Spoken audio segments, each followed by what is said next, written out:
ต่างชาติขึ้นมาจากเรือดินเนอร์ประเทศไทยไอคอนสยามท่านผู้ชมเห็นบ่ท่านผู้ชมเห็นบ่ในต่างชาติเจ้าก็พาลูกพาเต้ามาเที่ยวเด้อท่านผู้ชมเด้อ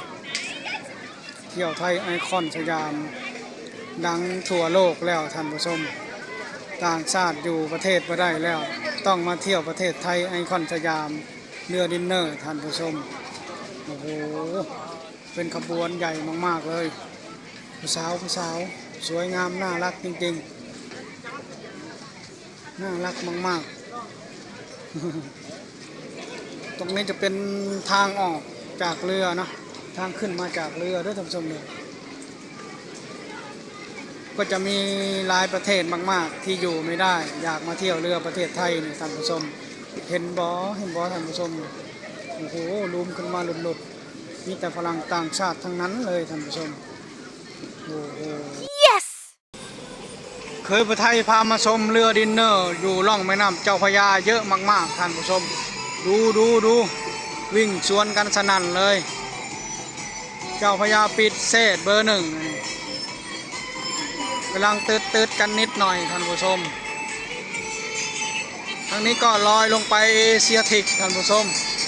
ดูเยอะมากๆบ่ได้พูดเล่นบ่ได้พูดเอาเด้อท่านผู้ชมเด้อเนี่ยอัปเดตล่าสุดวันศุกร์เด้อท่านผู้ชมเด้อนี่คือการเคลื่อนไหวของประเทศไทยเรือดินเนอร์ของประเทศไทยท่านผู้ชมไอคอนสยามดูลอยสวนกันสนั่นวันไหวเลยโอ้โหเยอะมากเยอะจริงๆไม่รู้กี่คันเป็นกี่คันแล้วท่านผู้ชมเหมือนอยู่ถนนหนทางรถวิ่งเลยท่านผู้ชมเรือดินเนอร์วิ่งสวนกันเลยโอ้ลายตาเลยวันนี้เนาะเอากันใหญ่แล้วท่านผู้ชมก็ได้ก็ฝากกดไลค์กดแชร์กดติดตามคอมเมนต์ติชมได้เด้อท่านผู้ชมอันนี้เป็นเรือหางยาวเป็นเรือโดยสารเรือขนส่งระหว่างโรงแรมท่านผู้ชมนี่ไปแล้วนู่นมีเจ้าพระยาปิดเศษเบอร์3กำลังมาเทียบท่าไอคอนสยามท่าที่2ท่านผู้ชมช่วงเวลานี้ก็3 ทุ่มขึ้นมาจากเอเชียทิกท่านผู้ชมนี่สวยงามมากๆตืดไหมครับตืดอยู่ท่านผู้ชม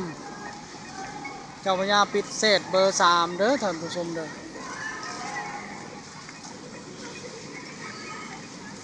ล่องแม่น้ำเจ้าพระยาเนี่ยเต็มไปด้วยเรือดินเนอร์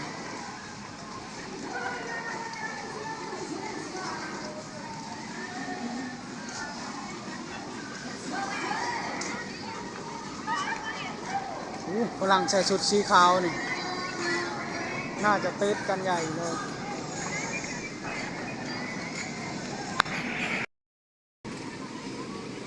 นักท่องเที่ยวอยู่บนเรือดินเนอร์เจ้าพระยาปิดเศษเบอร์3นี่เยอะมากๆเลยท่านผู้ชมเต็มเรือเต็มลำเลย400 คนท่านผู้ชม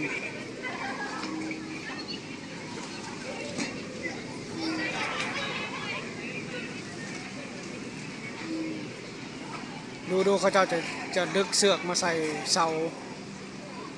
ปุ๊บโอ้แม่นมาก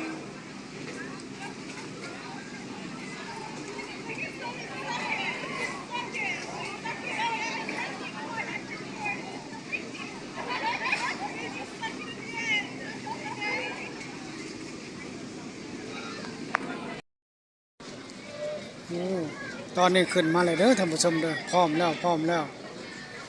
ต่างชาติขึ้นมาแล้วเด้อท่านผู้ชมต่างชาติขึ้นมาจากเรือดินเนอร์ประเทศไทยไอคอนสยามท่านผู้ชมเห็นบ่ท่านผู้ชมเห็นบ่ในต่างชาติเจ้าก็พาลูกพาเต้ามาเที่ยวเด้อท่านผู้ชมเด้อเที่ยวไทยไอคอนสยามดังทั่วโลกแล้วท่านผู้ชมต่างชาติอยู่ประเทศบ่ได้แล้วต้องมาเที่ยวประเทศไทยไอคอนสยามเรือดินเนอร์ท่านผู้ชมโอ้โหเป็นขบวนใหญ่มากๆเลยผู้สาว สวยงามน่ารักจริงๆน่ารักมากๆ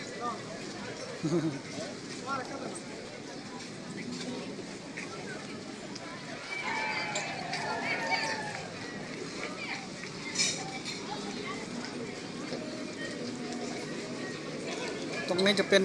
ทางออกจากเรือนะทางขึ้นมาจากเรือด้วยท่านผู้ชมเลยก็จะมีหลายประเทศมากๆที่อยู่ไม่ได้อยากมาเที่ยวเรือประเทศไทยนี่ท่านผู้ชมเห็นบ่ท่านผู้ชมโอ้โหลุมขึ้นมาหลุดๆมีแต่ฝรั่งต่างชาติทั้งนั้นเลยท่านผู้ชมโอ้โหเที่ยวไทยไอคอนสยาม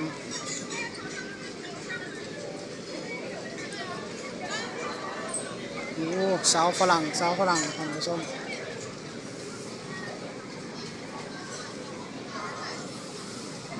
เนี่ยเขาเจ้าก็เดินมาเป็นขบวนไปสิเนาะ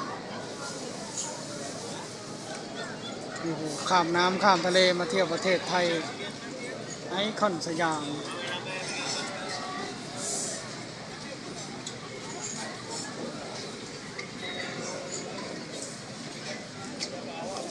ก็จะเยอะมากๆ400 คนเด้อท่านผู้ชมเด้อเต็มเรือเต็มลำแน่ๆเลยคือใครคิดว่านะ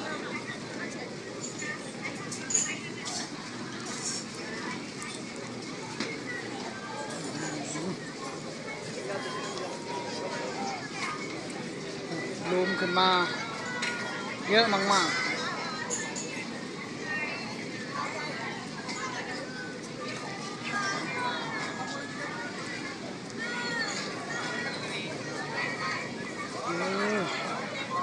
นี่ก็เขาเจ้าถ่ายรูปกัน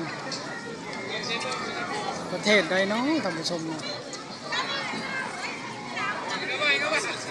อ้าวคือมืดแท้มืดตื้อๆเลย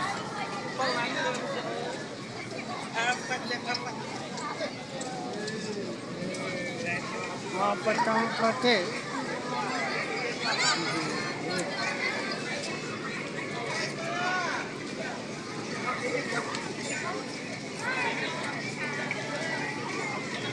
อันนี้ก็จะเป็นทีมงานฝรั่งใส่ชุดสีขาวท่านผู้ชม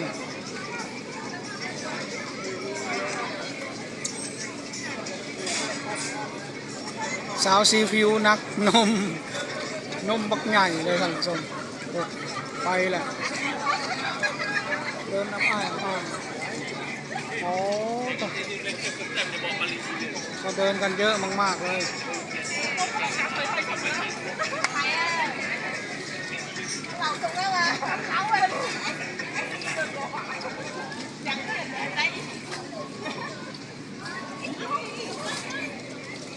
โอ้นี่ถ่ายรูปกันเลยท่านผู้ชมแต่คือใครอยู่ข้างหลังนะฝรั่งใส่ชุดสีขาวท่านผู้ชมอันนี้เที่ยวไทยล่าสุดเด้อท่านผู้ชมเด้อวันศุกร์นะดูเขาเจ้า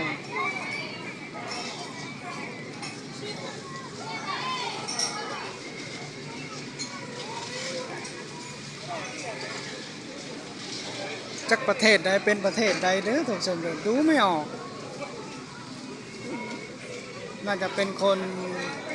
อินโดนีเซียผ่าคลุมหัวนะนี่ฝรั่งนะอินโดนีเซียหรือว่าฟิลิปปินส์ตอนนี้ขึ้นมาหมดแล้วท่านผู้ชม